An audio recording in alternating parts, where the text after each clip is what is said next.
This morning, we welcome Barbara Metz and her partner, Mark, who were visitors, I believe, at the beginning, a couple of weeks ago. You were visiting, and now we are hearing the cello. Let us give thanks. And now I would love I see again marvelously new faces, and I would love for us to greet one another. And please greet each other while I greet people who are on Zoom.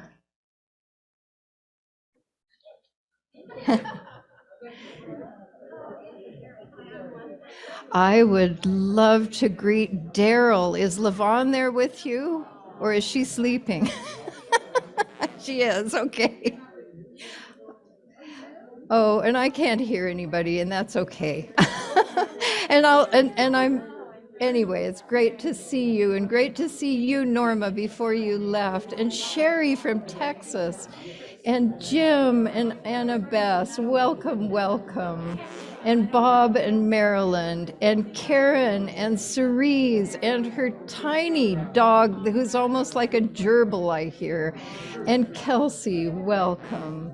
And Susan, welcome. And Judy, and Annette, and Marianne, and Joan. Wow, I can see you have someone with you. Welcome, welcome. Hey. Oh, and Lydia is there. And Marilyn, another Marilyn. I think it's the same one of the Bob and Marilyn.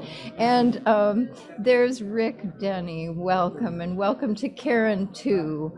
And Lila and Dorothy Perlman, welcome. And Barbara Jacobson, Maria and Henry, Jerry, Carly, Warren Miller, and we have Fred Fort and Bobby Bollinger and Ria. Welcome to you, Ria, and I hope your sister Tam is doing better. And Karen Anderson and Tony Dennis and Suki Jones and Eric. Wonderful to see you. And Suze and Carol and Ray and Deidre and Udell and Gary and Charlotte Skews and Briggy Dickinson, and there's Henry and Karen Hagberg and Merle and Tom and Paula, and then a phone number. I am happy to see all of you. Welcome, welcome. Okay, the most wonderful part of the service is now over. And I will ring our peace bowl. Let us listen to the sound of this bell.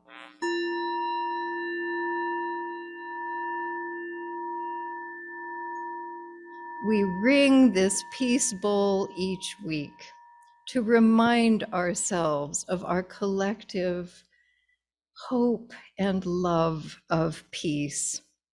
We also, with ringing this bowl, acknowledge that these lands that we love, that are now covered in this beautiful layer of snow, that these lands that we love are the ancestral lands of the Yavapai people, of the Tolkepayas, the Quevkepayas, and the Yavapai, and the Wipukepas.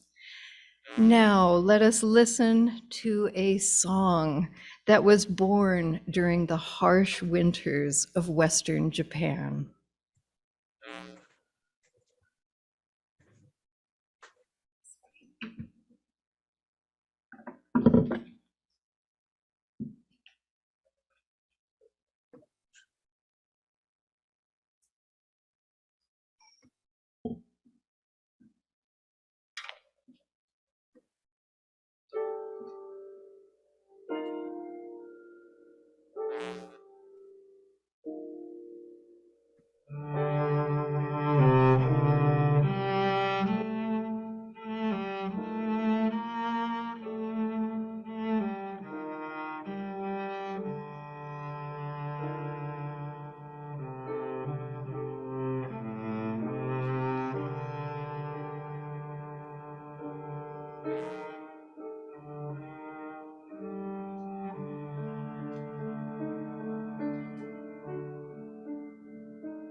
That was just beautiful, wasn't it?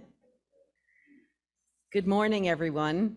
It's wonderful to see you all in person and those on Zoom today, this morning.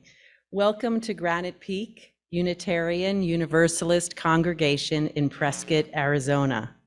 I'm Tracy Augustine, for those who don't know me, and I'm your worship associate today. I'm honored to be among you on this hybrid service. We extend a warm welcome to all and are so happy you are able to join us. We hope you are in good health, and we think of those who are struggling with their health right now. We extend a warm welcome to all and are so happy you are able to join us again. This is the mission statement of our congregation. We are a compassionate spiritual community that celebrates diversity, nurtures the personal, and spiritual growth of all ages, shares our gifts, promotes justice for all, and serves the world we live in. If this is your first visit, welcome.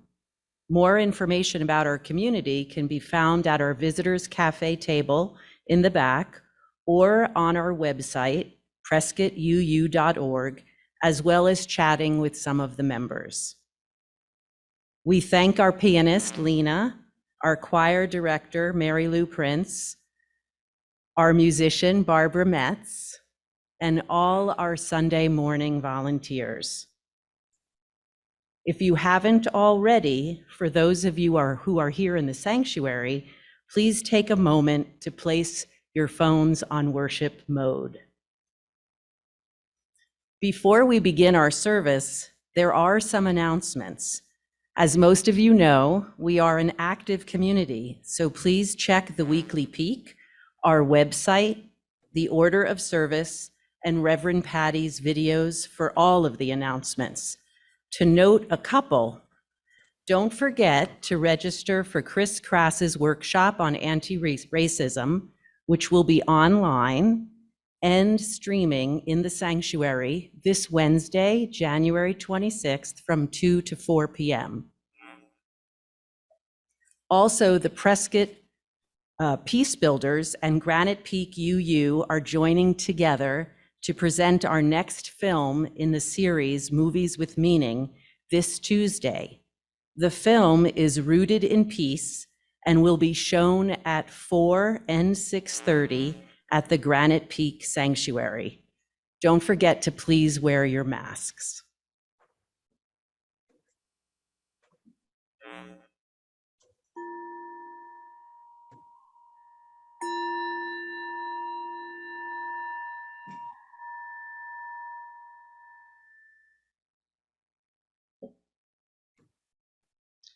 We begin our service in the Unitarian Universalist tradition of lighting the chalice.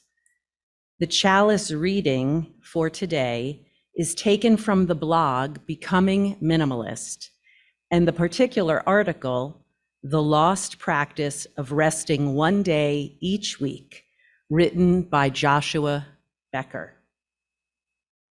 Physicians, athletes, philosophers, poets, religious leaders, and even corporate leaders all tell us the same thing: take time to rest. It is absolutely essential for a balanced, healthy life. Yet, when you ask people in today's frenzied culture if they intentionally set aside time for rest, most will tell you they are just too busy.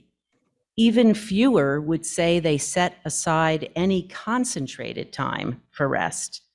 There are just too many things to get done, too many demands, too many responsibilities, too many bills, and too much urgency. Nobody can afford to waste time resting in today's results-oriented world. Unfortunately, this hectic pace causes damage to our quality of life. We are destroying every sense of our being, body, mind, and soul. There is reason we run faster and work harder, but only fall further behind. Our lives have become too full and too out of balance.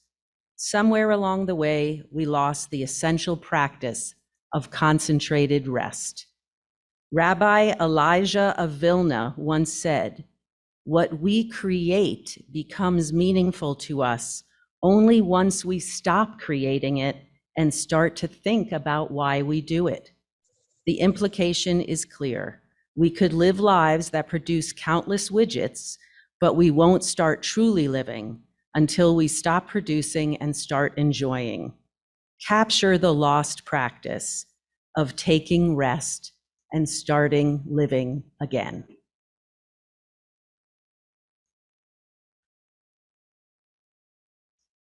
We light this chalice, a symbol of our heritage and gratitude for this beloved community.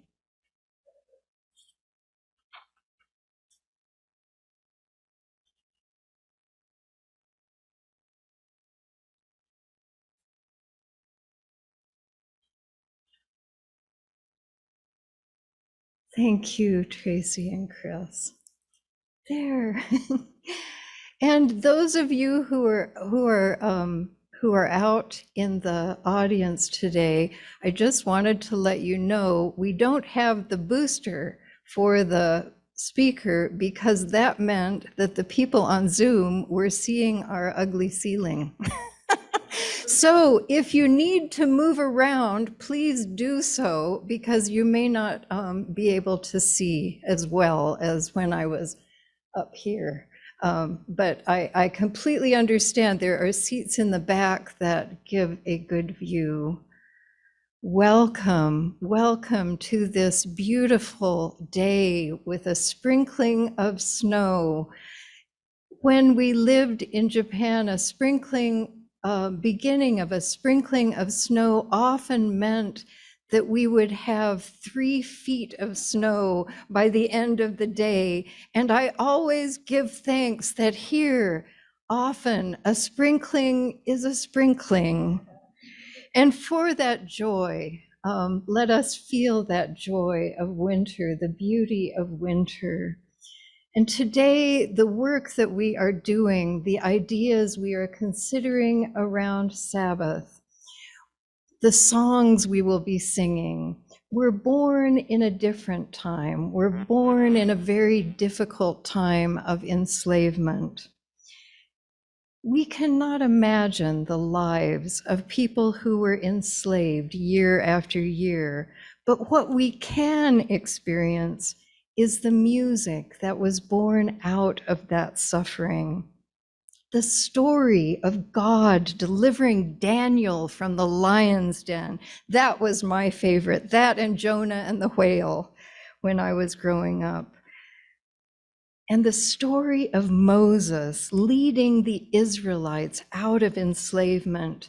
These stories offered hope, a vision that life could be different, and hope that transformation was nigh, that freedom was in that water.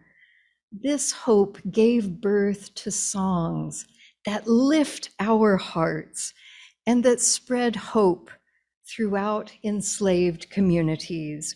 Wading in the water, which is the song we are going to begin with today. Wading in the water was also a way of escaping enslavement. Wading in the water would throw the captors off the scent, and people could continue their road to freedom.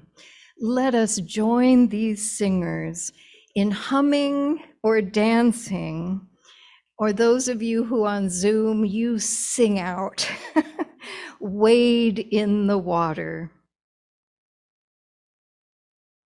Would you guys like to stand? It's kind of a chance to move our bodies a little bit.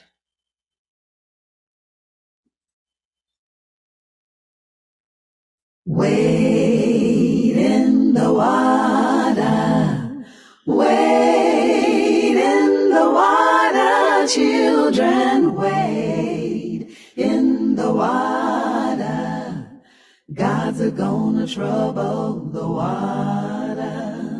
See that band all dressed in white. God's gonna trouble the water.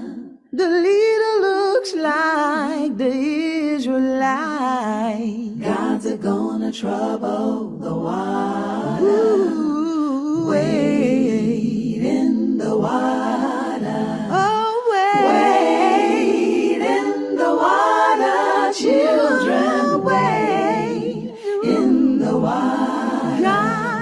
gonna trouble. Gods are gonna trouble the water. Oh, see that band all dressed in red. Gods are gonna trouble the water. Ooh, it looks like the band that Moses led. Gods are gonna trouble the water. Oh, whoa, whoa, whoa, wade in the water. Oh, wade in the water, children, wade in the water. God is gonna trouble, yes he will. The water. Oh, oh, oh.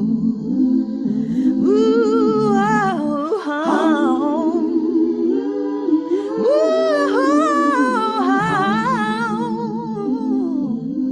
Ooh, God is gonna trouble. God's gonna trouble the water. There's healing in the water, yeah, yeah, yeah, yeah. The water. Deliverance in the water. God's gonna trouble the water. My God is gonna trouble, gonna trouble the water.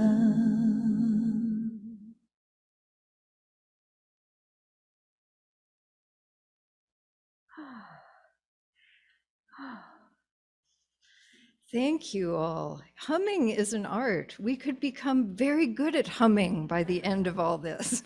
Then we will lift off our masks and our voices will will fill every corner. Won't that be wonderful? Wonderful. And now let us say together our covenant. And we just wanted to tell you that sometimes the transitions will be a little slow, and we are sending wonderful energy to Heather and Brady, her son, who has COVID, and they are at home. So we're balancing between two situations today. So let us say our covenant together. Love is the doctrine of this congregation. The quest for truth is sacrament, and service is its prayer. To dwell together in peace, to seek knowledge in freedom, to serve others in community, thus do we covenant together. And Heather just sent me a message in the chat that Brady is recovered. So, but we still felt that it was best for to just keep that distance. We're encouraging that in all. And now I believe there is a special video. Is there? No. Okay. There is no special video today. There will be a special video tomorrow. I could bring Bruno in, but he's in the other room. He always loves to do a special video. So let us go again into that time of meditation, that time that we are going to be speaking about in this service of Sabbath, of rest. Let us breathe together and listen to the sound of this bowl.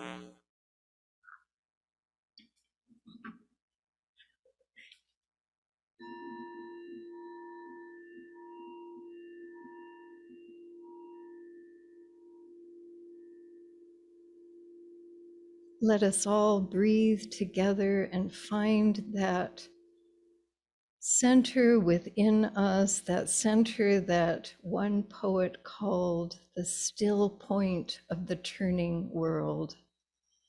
Let us breathe and feel this earth we love so much under our feet, down to that fiery core, all of those layers.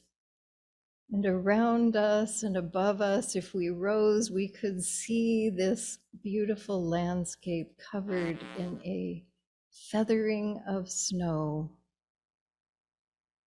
And above and higher, we could reach that place of stars. That place to which we are all connected.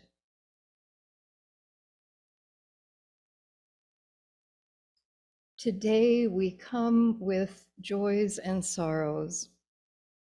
BJ appreciates the generosity and care and good wishes of her GPUU friends as she is recovering from retinal eye surgery.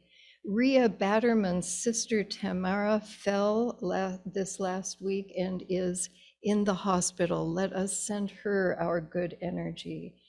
And let us send our good energy to Patrick Grady, who will be undergoing retinal eye surgery this week in Flagstaff.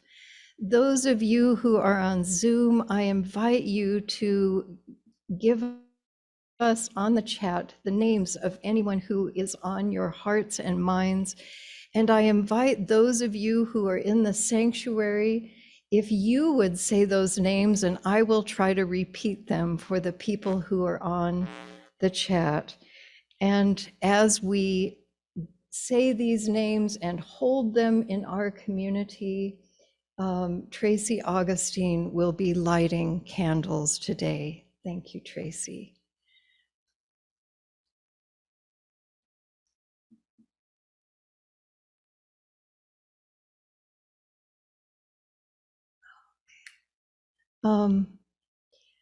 We hold in our community Philip Fleury, Jim and Mindy Rubin, and also again Philip Fleury comes up, a brother who's recovering from a stroke.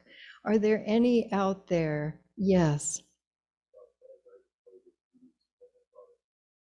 Bob Scholl died of COVID. Blessings on your family. Thank you. Thank you. And I would uplift Jack Stanton, who I believe, if my eyesight is not failing, is sitting there and doing well. So his is a joy. And I would love for you to put energy towards his finding good occupational and physical therapy for in the next few days. Is there anyone else who would like to add a name? There's Dan Sandy and Karen Anderson's mother. The Denny's send their hopes of their brother Duane, who has had a recurrence of multiple myeloma. Is there anyone else in this place? Yes, Chris. Oh, and Tracy's mom, Lorraine, is recovering from COVID. And Sousa's dog passed away. There are others if I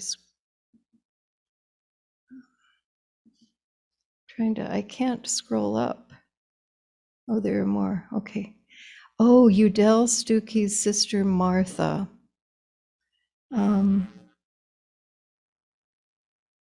Okay. And John and Kathy Charles. Yes, Kelsey. Oh, no, Jack Wood. I'm getting to where I can almost recognize people with their masks. Is that you, Jack? Oh, in happiness, Jack, who has returned.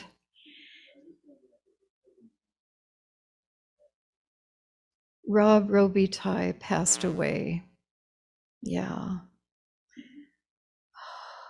Okay, let us hold all of those names that are in these many homes that are joining us, and also in this sanctuary and around this country. Let us hold these names as we enter a short meditation, after which I will give a prayer.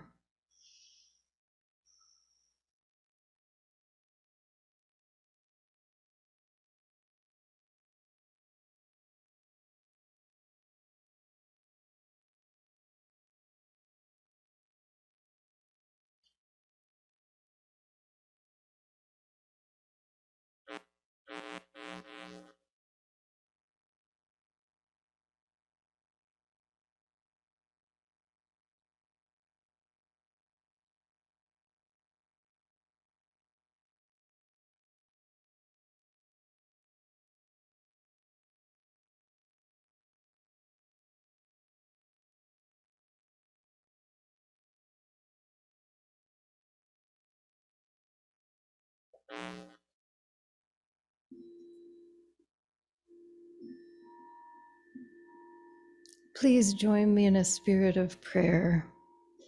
Spirit of life, we are here.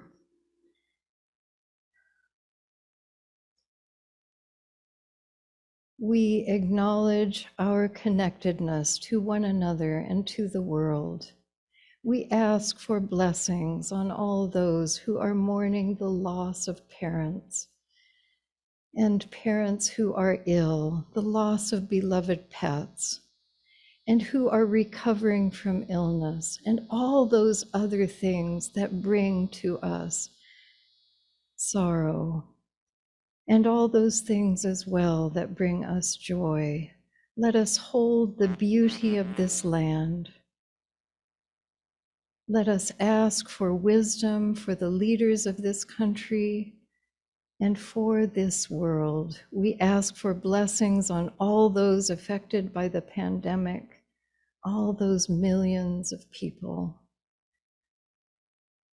And with our hearts united in this place of being human, we ask these things in your many names. Amen. And now I invite you to, I think we sing this one. I'll put on my mask because it's so short.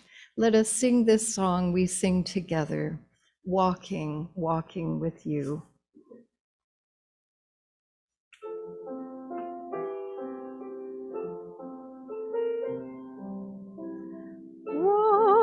Walking, walking with you, walking with you is our prayer.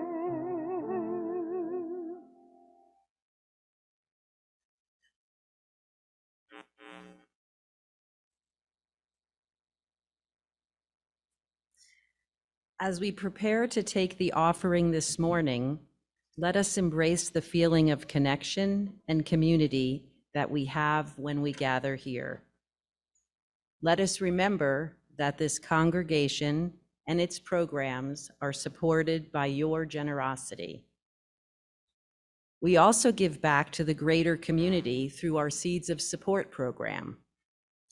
January's Seeds of Support will go to Prescott Area Shelter Services, whose mission is to serve women, children, and veterans by providing temporary housing, resources, individualized case management, and a pathway to permanent housing. For those joining remotely, you can give through our website or use the link provided in the chat on our Zoom. We acknowledge the generosity of spirit expressed through this offering. What is given in love is given in gratitude. Blessed be.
Thank you, Barbara. We are delighted that you have moved here. Thank you. Thank you. This morning, our reading comes from the writings of Thomas Merton, a Trappist monk who lived a wild life when he was young, and then he dove into the mystical life of being a monk. And his skills of writing had his monastery send him to live in a kind of hermit's hut in the grounds of Gethsemane Monastery in Kentucky. And from there, he wrote words and envisioned a world that was different, a world of where the teachings, not just of Christianity, but of Buddhism, and of all the wisdom of the world was honored. He was a very important part of the interfaith movement in this country. And in his hut, he listened to the rain. What a thing it is to sit absolutely alone in the forest at night, cherished by this wonderful, unintelligible, perfectly innocent speech, the most comfortable speech in the world, the talk that rain makes by itself all over the ridges, and the talk of the water courses everywhere in the hollows. Nobody started it. Nobody is going to stop it. It will talk as long as it wants, this rain. As long as it talks, I am going to listen.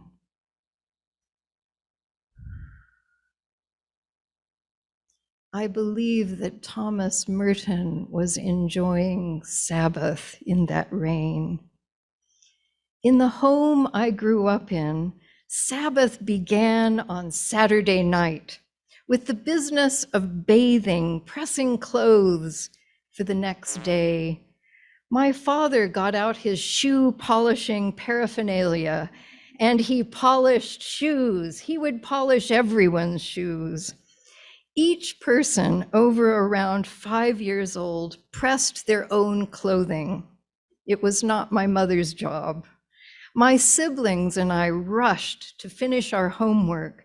My mother prepared food, casseroles to be put in the oven, but she waited until early Sunday morning to make rolls, filling the house with the scent of baking. All spiffed up in our best clothes, we piled into the car and went to church. After church, that Sunday dinner was the most extravagant food of the week.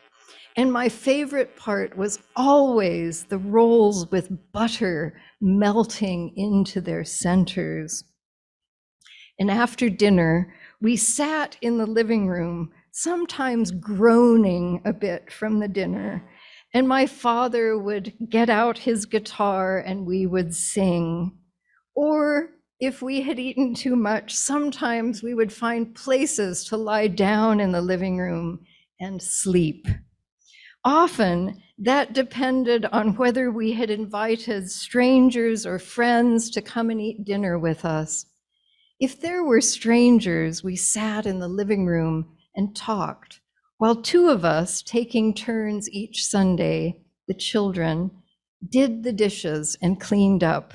My sister and I were a team, as were my brothers. That was what we did. And there was a long list of what we did not. We did not watch TV. We did not do our homework, go over to houses of friends. We didn't go to movies, and we never went to a store to spend money. I was never clear about what I should read, but I didn't ask. I couldn't do homework, but I could read. And I would go to my room after those sessions in the living room and dive into books. This was what happened each and every weekend of my young life until I was in my 20s. When I was in my 20s, I left that church of my ancestors, and I was so happy to be free of other aspects of my religious life that I rejected all of it. And Sunday became like any other day. What I couldn't put into words was that with the loss of Sabbath, I had lost a way to make a fresh start each week, and I believe I had lost much more. The theologian, some of you may know him, Walter Brueggemann, in his book, Sabbath as Resistance, Saying No to a Culture of Now, gives us a new perspective on Sabbath. As many of you know, keeping the Sabbath day holy is one of the 10 commandments. Not everybody knows about the 10 commandments now, and if you don't, you can Google it after the service. But those were commandments that became very important to groups over the years, to the Western world. They were delivered to Moses on Mount Sinai. The Israelites who received those commandments were wandering in the Sinai desert that looks a lot like the Sonoran Desert. They were wandering in the Sinai desert after a long period of enslavement, a long period during which they had no day off, no day scheduled for rest from the work of brick making for the Pharaoh, for his big construction projects that we can see today. They had work weeks like some of my ancestors had in Scottish coal mines. During the Industrial Revolution, many workers were not given time to rest. They were treated like machines who could work long hours and weeks without a break. How many of you know of stories of your ancestors who were participating in in those factories or mines? Do any of you know such stories? They're very interesting. I went to a factory that talked about the child miners. My great-great-grandmother was a miner in Clackmannan, Scotland, from 7 to 17. Wow. And our country also holds, along with our connection with the Industrial Revolution, which was when we were in Pittsburgh, we heard this story, which I tried to find and couldn't. But they said that there were what they called rope laws, that they would not sell rope on Saturdays and Sundays during the height of this time when people were being treated like machines, to stop suicides, because people were so distraught after all of this time with no break. Our country also holds the long history of enslavement of people brought to this country from Africa. The spiritual that we sang as we opened was born out of that ancient story of liberation from Egypt. I wonder if we could understand what it would be like to work without a break, when you are not given sufficient time to rest and to breathe. In this kind of situation where there is no rest, a Sabbath, in fact, a commandment to make a Sabbath, a different kind of time, when one can choose what to do, one can choose to rest and live differently, that was a life-saving commandment. In Walter Brueggemann's book, he wants us to look anew at Sabbath in this millennia. We are not brick makers for the Pharaoh, thank heavens. And I wonder, as Brueggemann does, if we easily give up our right to rest, our right to a Sabbath. In the late 90s and early 2000s, I was working for an international journal when email was becoming more and more common. I was taught by my parents, the same ones who were lying around the floor on the Sabbath, to be responsive, to reply to correspondence in a timely manner. I imagine many of you were taught that way as well. But living in Japan, I worked with people who lived all over the world in all kinds of time zones. Trying to keep up with their correspondence meant that I had to check mail before I slept. And even if I woke up in the night, sometimes when I woke up in the night, I did check mail, wondering if a particular email had come through from someone. The editor of the journal lived in Los Angeles, and the publishers lived in Great Britain. And email created this new level. How many of you experienced those early days of email?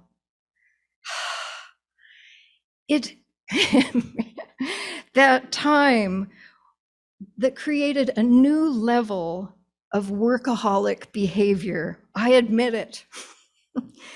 And in the midst of it all of this workaholic behavior, people were trying to live their normal lives, have children, be in love, enjoy meals with the people they cared about. At international conferences, I talked with scientists who often confessed, because this was a new time, that they just had to keep looking at their emails. They just never really blocked off time when they could rest. And I suggested to them that it was important to be able to take time simply for themselves. And they were very reluctant to do so.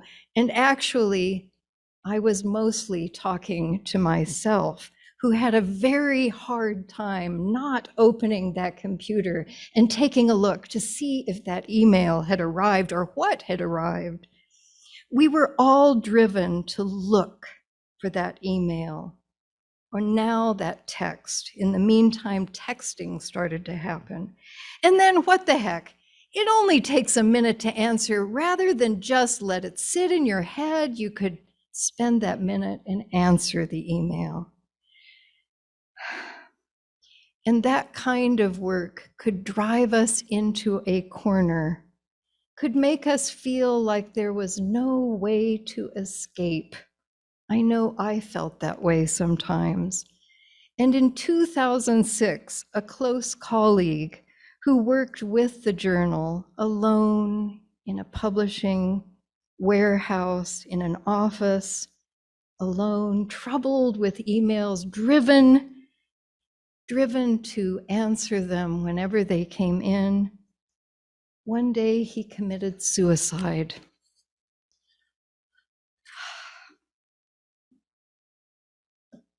And I wonder if a weekly Sabbath could have saved him.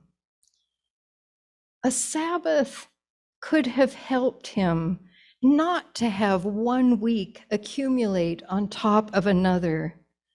I wish he had been able to begin again. This kind of workaholic behavior, although systemic to many work situations, has become rampant in the way that we live our lives. And it can continue after retirement. I have heard people who are retired say that they are busier than they were before they retired. I see some ha ha ha ha in the audience. For many, this way has become a way of being, and Sabbath offers an alternative. As Brueggemann writes, Sabbath is a period of sacred stasis, a duration of sanctity through the cultivation of inaction in body and spirit. The heartbeat of repose may thus suffuse the mind and limbs of one's being and generate an inner balance, poised on quietude and a settled spirit. On the Sabbath, the practical benefits of technology are laid aside, and one tries to stand in the cycle of nature, of natural time, without manipulation or interference or tax deadlines. I'm looking at our tax specialist in the back row. In preparing for this sermon, which is one of the many reasons I love being a minister, is I had to get serious about my own Sabbath. If you've written to me on a Monday, which is usually the day I take, you've probably received my message that Monday is my Sabbath, my day to rest and recharge. This past week, though, the MLK March was on Monday, so I chose Wednesday for my Sabbath. Mary Lou and I intentionally spent the day going on long walks, reading, and not shopping on the internet or in person. And we felt refreshed. Often I have thought, oh, this is my day off. I must take care of all the errands and anything else that I've put off during the week. But when I do that, when I don't take that kind of Sabbath, the worries that pile up keep piling, and my weariness starts to pile up. And pretty soon, because since I was, 1 or 2, the way I am feeling is written on my face. And someone says to me, Patty, you look tired. And some of you, and you on Zoom, have said that to me. The truth is that being a minister offers daily opportunities to be a workaholic. And when we allow ourselves to rest and we resist shopping, then we are resisting what we are hearing over and over again in so many ways, that we are not enough without whatever it is that will make us happier, more beautiful, more anything. When we rest, we are saying to ourselves, this is enough. When we rest, we are telling ourselves that we deserve rest and happiness, not for any other reason than that we are alive on this earth in this moment. Unexpectedly, from March of 2020, because of the need to isolate from the pandemic, we have had that experience of Sabbath. How many of you remember those first months of the pandemic? The quiet.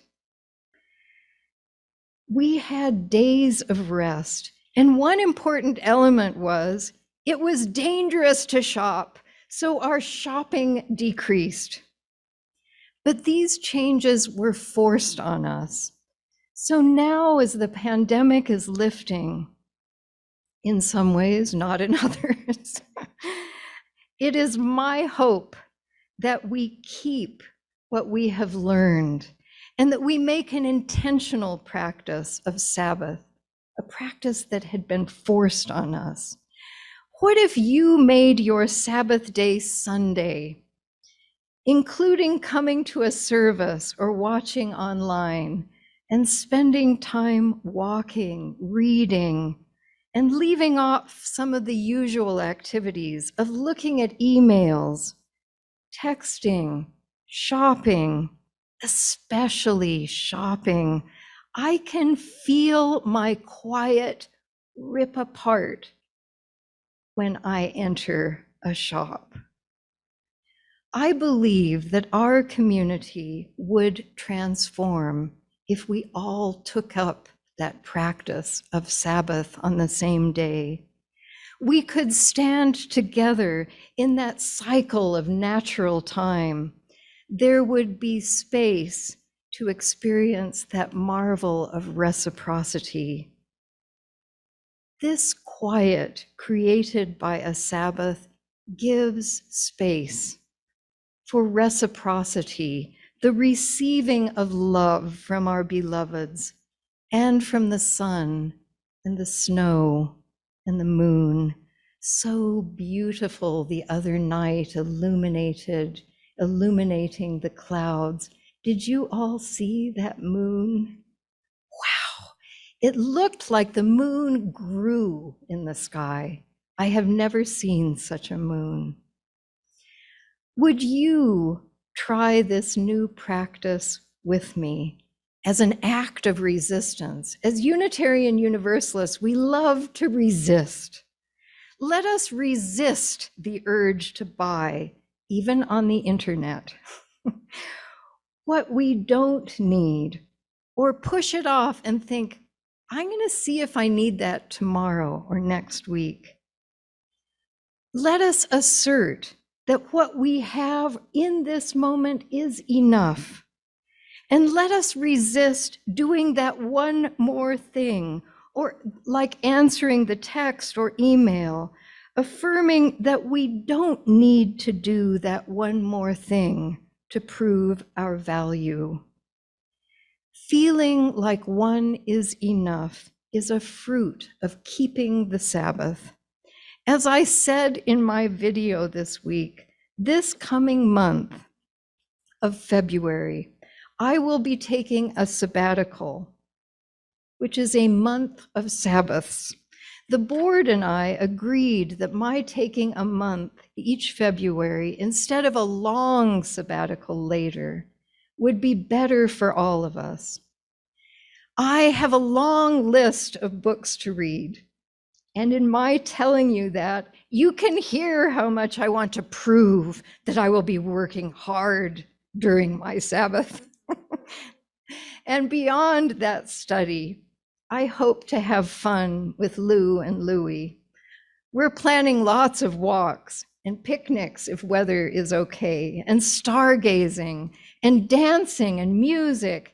And we're also planning to try to limit our shopping to once a week and getting most of what we need at the farmer's market, which is one of my favorite activities of the whole week. I hope that that combination of activities will mean that I return to you so refreshed that I hold it for a long time. I wonder, will you consider transforming your February into a sabbatical? How about limiting the times you go shopping and upping the times you pick up a book or a musical instrument? I am learning the guitar. My secret is out. Or a hiking pole, or simply sit outside bundled up, breathing in this marvelous clear air.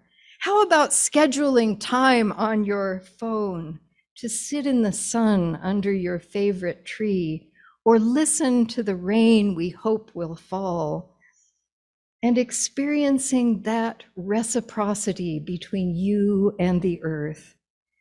I have begun to wonder if claiming the Sabbath that I rejected as an oppressive set of rules could be a key element in my search for freedom.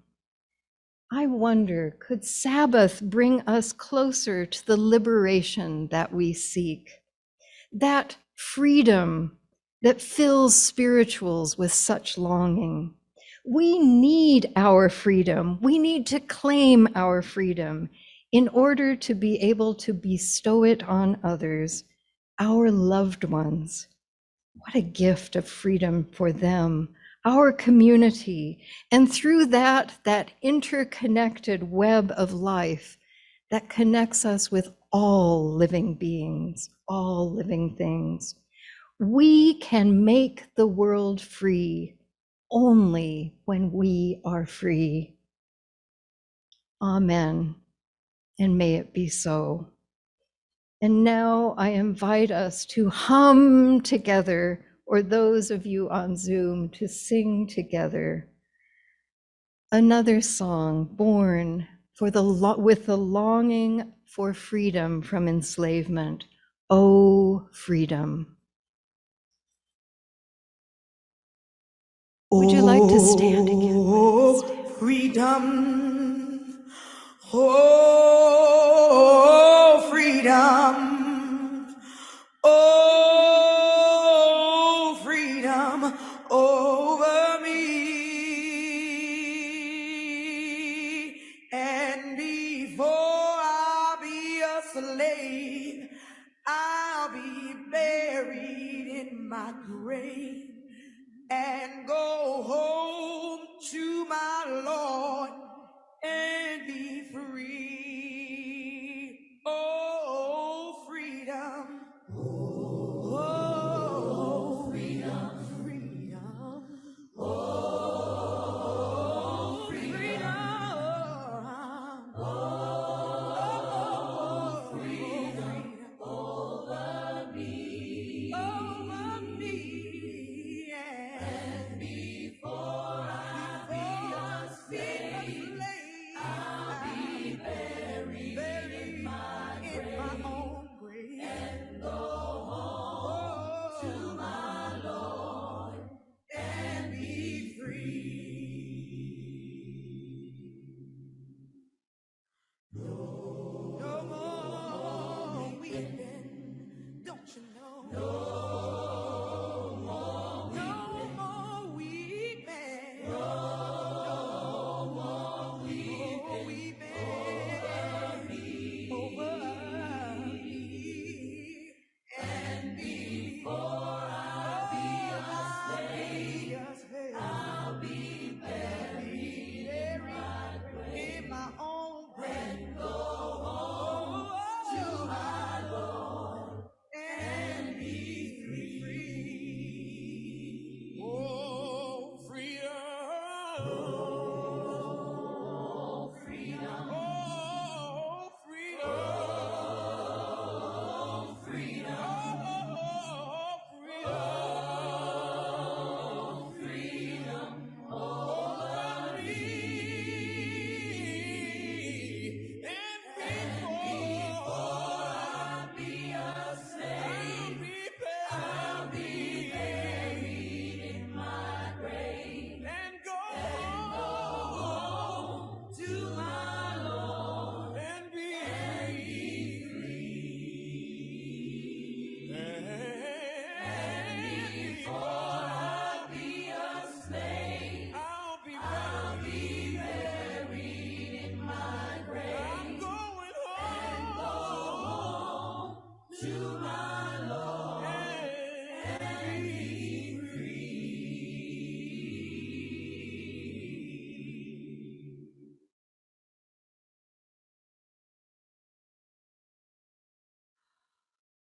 May we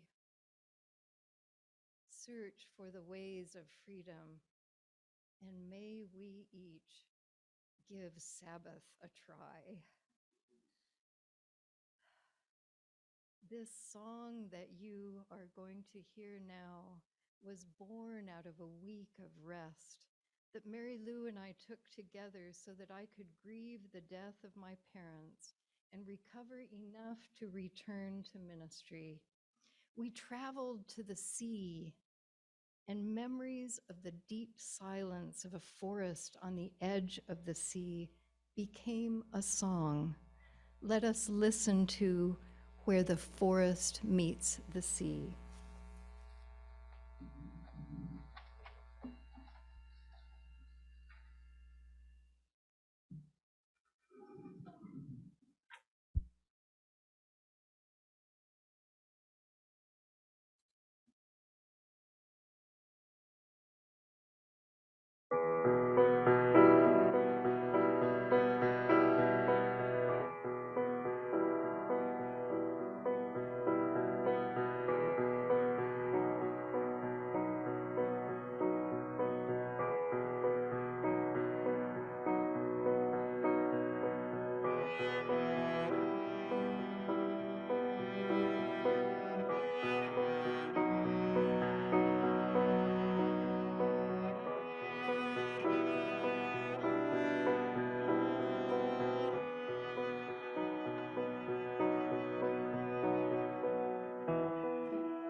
Barbara, you are an answer to prayers.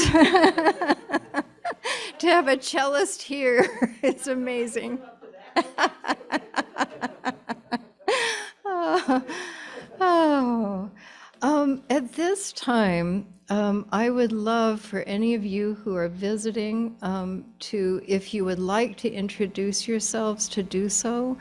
And then we will, I will, you know what we're going to do? We're just going to extinguish our chalice, because then I forget to extinguish the chalice, because I would like to talk with you as well. We extinguish this flame, but not the light of truth, the warmth of community, or the fire of commitment. These we carry in our hearts until we are together again. And at 11:30, those of you who are in the sanctuary, at 11:30, if you go home and get on Zoom, but don't rush out of here, the 5-minute activist is happening. But it's 11:18, you would have to rush out of here. And those of you who are on Zoom, if you go into your breakout rooms at 11:30, you can return to spend time with our marvelous Anna Fleury and talk about what we can do, even if we only have a short time. Okay, thank you all.